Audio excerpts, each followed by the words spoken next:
So for the movement phase, I have to take a couple of things into account. One is, of course, the combat chart itself. Now, if we look, a 0 at the +2 level, which I'm kind of looking at here because I'm thinking about, well, what if I throw these two CGs into here? I could do that, right?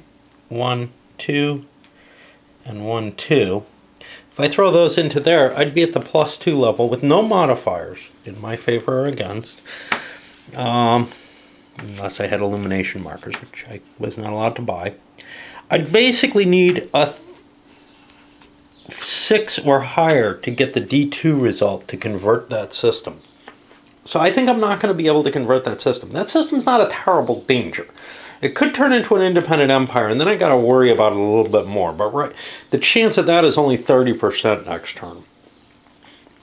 I'm sorry. Yeah, 30% it looks like. So I kind of got lucky in the sense that a lot of systems are out there, but none of them converted over. So that's one thing to keep in mind. Another is I could get the +4 on the invaders and swing them over to my side. I have a +1 to the die roll though, actually, because of the pacifism event in play here. So that's something to keep in mind as well. On the other hand, if I attacked, I would have 7. If I use the combat value to 3, that would get me over on the +4 table. I'd need a D3 for that to succeed, and I'd be at -1 because of the pacifism. So there I'd need an 8 or higher to succeed. My chance of real failures, well, I'm worried kind of about a D2 or an A2 there. So what did I say my number was? Was it 7, 5, 6, 7? Yeah. So I'd be a +4. So I'd have to worry about getting a 1 or a 0. Those would be the things that would cause me cost. So the question, of course, is, well, how much risk do I want to put into this? You know, do I want to go for a conversion of these guys, or do I go for a conversion of the invader, which might be a safer move? And it's these kind of decisions that you have to make throughout.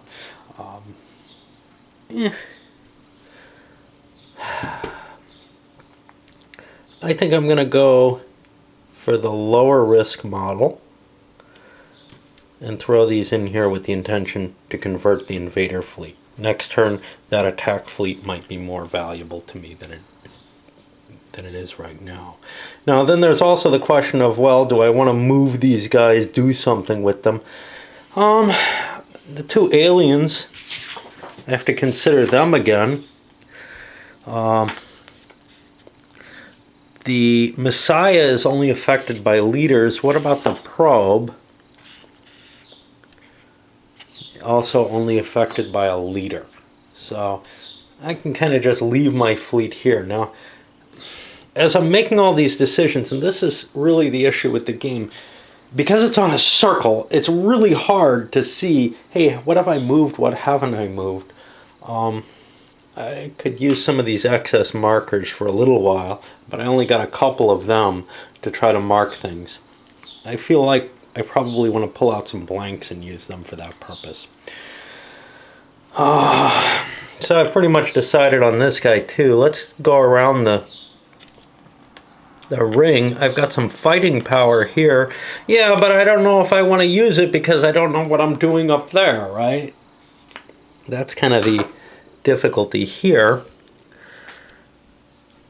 Here I have a leader. There's a rebel here. He could be a problem, but he's probably likely to be defeated by my planet. This leader has a bunch of CGs with him. He also has an attack ship. I probably don't want to use the attack ship.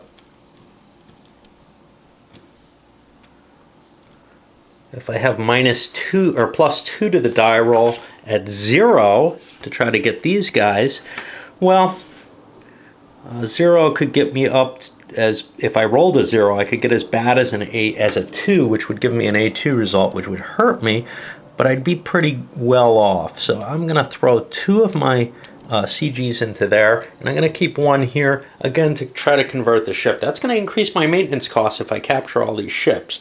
That's kind of the problem with this, but I got some leeway between them, and chaos events may cause me to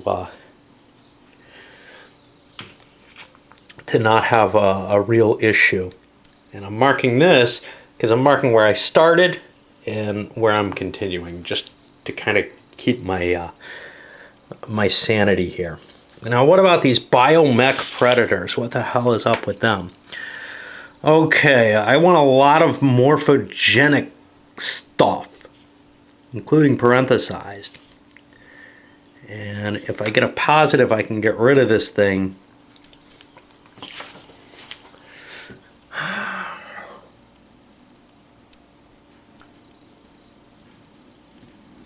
Yeah, that's a problem. Over here, I can't launch an attack on this of any kind. These things have a morphogenic of 3.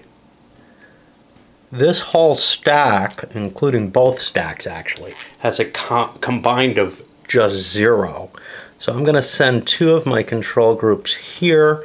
I'm going to send the rest after the big bad transhumans. This is perhaps the last turn I can go for them, unless that Messiah clears himself up. But I've got some other units I haven't done anything with. I've got these guys here. Definitely throw a couple of them into here.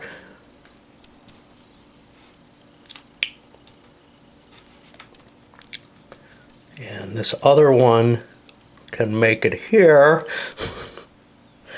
And now, you know, the planet's more important to me, so I'm going to shift additional strength over to the planet, because the die roll modifiers are pretty good. All right. Now, these guys can't do me any good at all where they are. I have a leader here who I'm going to send out on an SF to move to here. And I'm going to drop some of these forces into here.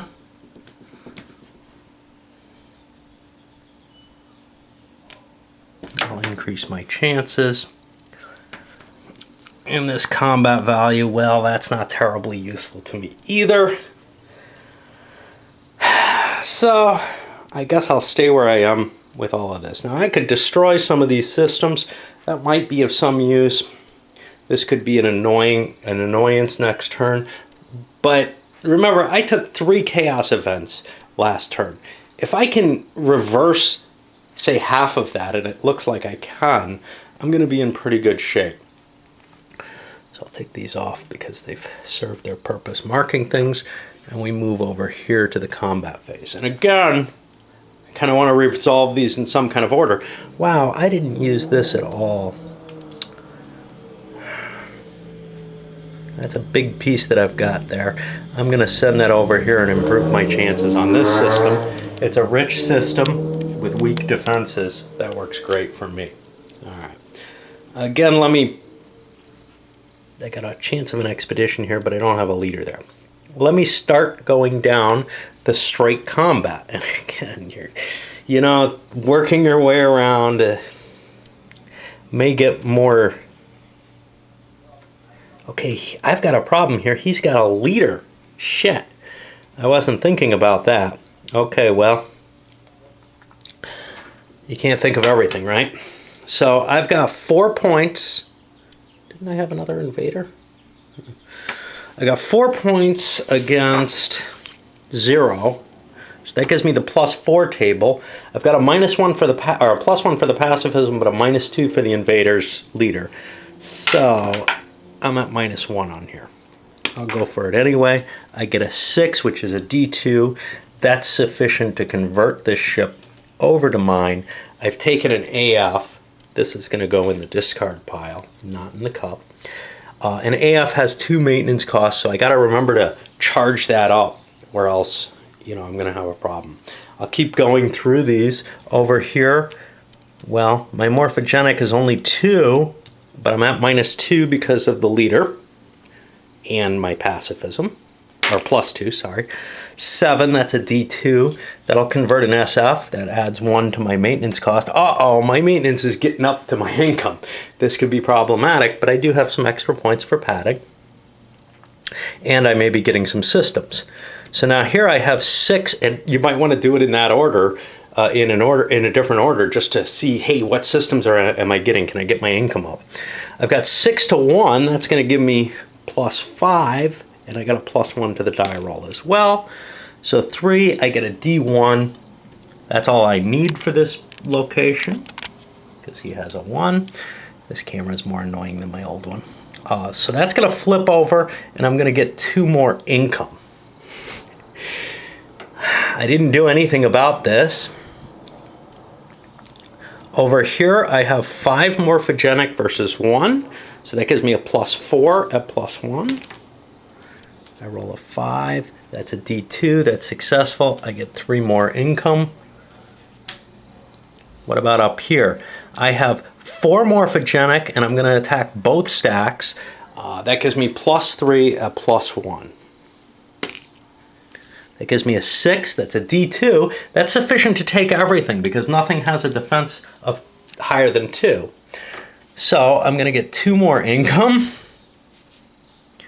And I end up paying 1, 2, 3, 4, 5 in maintenance.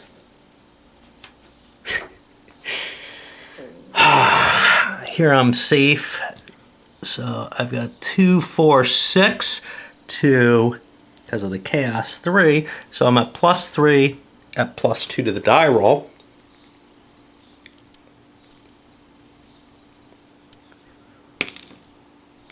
And I get a 7, which is the first D3 result. So I win this. Now what about, I don't know what trannies cost me. They cost me nothing. So I get to add them. And most importantly, now I can start creating them. They're not terribly useful to me yet, but still, at 10 points, they're not far from an IO, and they have no maintenance costs, so that's kind of cool. My next is over here, and we don't resolve the expedition yet. That's going to happen down here in phase M. Whoops, yeah, there's a good way to cheat.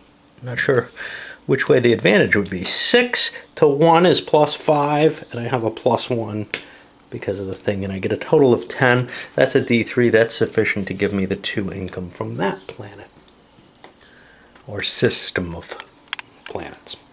And I think that's it for my combat. We go up to the, extropy phase, and I can get rid of this. It's gone. Well, the paranoia prevents me from doing extropy, so I move to the alien contact phase. And now here, again, we spiral out from the core to find what our first province is, essentially, where we have an alien. And it's this one. Okay, so it's my biomech predators. I'm going to make an alien roll here. I add the morphogenic values. Well, I have 2 added to it. And I'm going to roll on the alien expedition table. I get a 5. That's indeterminate. I think my system is destroyed. Yep. Except the biomechs are also destroyed with that. So I'm going to lose 3 income from that system being destroyed. And now I keep spinning. Gets me to here. I'm not at expeditions yet. So we get another alien here. Got something interesting on the back of one of these. I don't have something very distinctive. I probably should use a marble or something. Okay. So now we're at the Messiah. The Messiah, I have to roll for. I have no Imperial leader. And we see what happens. It's going to be a straight up roll. It's a 0. That's a negative result. The Imperial leader would be eliminated and defected and hence eliminated for game purposes. Well, the Messiah doesn't go away. And now we keep spinning.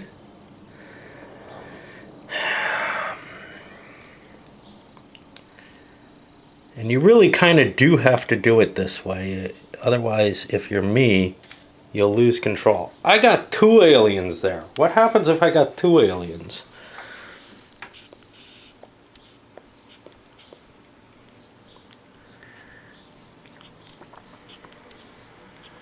I don't know. I'm going to do them in the order they show up here, which means the Messiah's first. Let's make a roll for him. I have no modifiers again. The Messiah is quite potentially dangerous. He's left alone. But now we go to the probe. And I would get to add a leader to this, but I kind of want the Messiah to die. Unfortunately, I get a positive result, which is going to be 2 dice. The blue die is going to be Imperial Resource. The red die is going to be Chaos. I get no Imperial Resources, but I do lose 2 Chaos. And the probe goes away. And I think that's all my aliens. Now I go to the Imperial Expedition phase. Now, I'm going to just run through that, but I'm going to pause.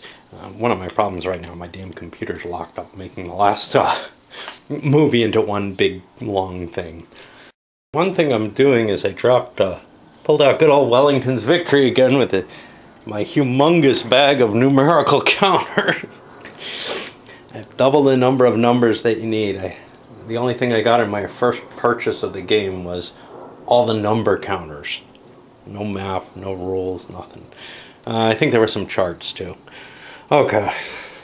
Really bummed me out. I got the money back at least. And eventually bought a copy. Alright, now we've got an expedition that we're going on. Now, for this, what we do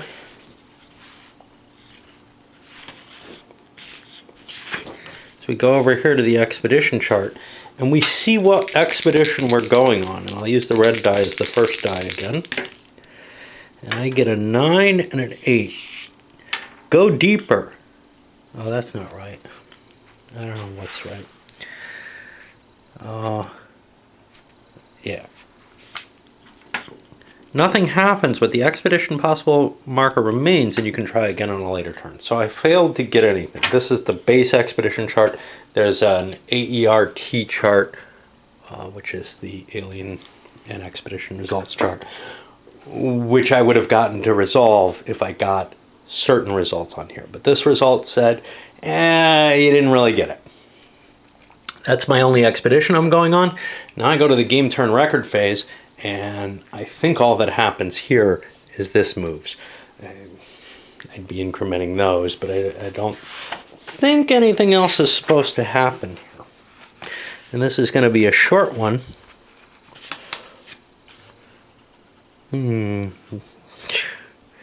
Alright, well, I perform the actions mandated to be performed at the end of the turn. I hope there's some sort of further explanation of that somewhere in one place, as opposed to, hey, try to figure out what all the things that are mandated to be done at the end of turn really are. I'm afraid the latter case is the truth. I got no idea. Other than moving that marker, I got no idea of anything that's mandated to be done at the end of the turn. I'm just going to say, well, since nothing's actually listed in there, it must be nothing, because my brain cannot think of anything in the game that requires that. And that'll move us to the beginning of turn 2. I'll load this one up as the second part of the video. But you know, so far you can see the kind of tedium in the turn-by-turn action in it, and I think that was part of what turned me off of it. Part of it is the rulebook. Not that it's a terrible rulebook, but it's one that doesn't excite, and it's really a shame because the concepts behind the game do excite, but the play of the game, sure, there are little decisions you got to make left and right, optimizations and that kind of thing, but it just does not thrill me, and it's really a pity, because when I read the description of this game, I said, man, that's for me. You know, it sounds like Foundation trying to stave off the fall of the Galactic Empire and this, that, and the other, and it kind of is, but it's also, I don't think, terribly hard. Of course, you could, you can always say, well, I'll try to do better. The advanced rules adding to your chance of winning, somewhat disturbing. Reason I'll never play the non-advanced rules, probably, just because I don't want to reduce the amount of rules so that I have a harder time at it. Challenge is not what I'm interested in, though, so I may be the wrong person to be reviewing made for solo games. I don't find trying to figure out the puzzle of a solo challenge to be terribly intriguing. I might enjoy it better playing it with someone, though, and that's usually the case.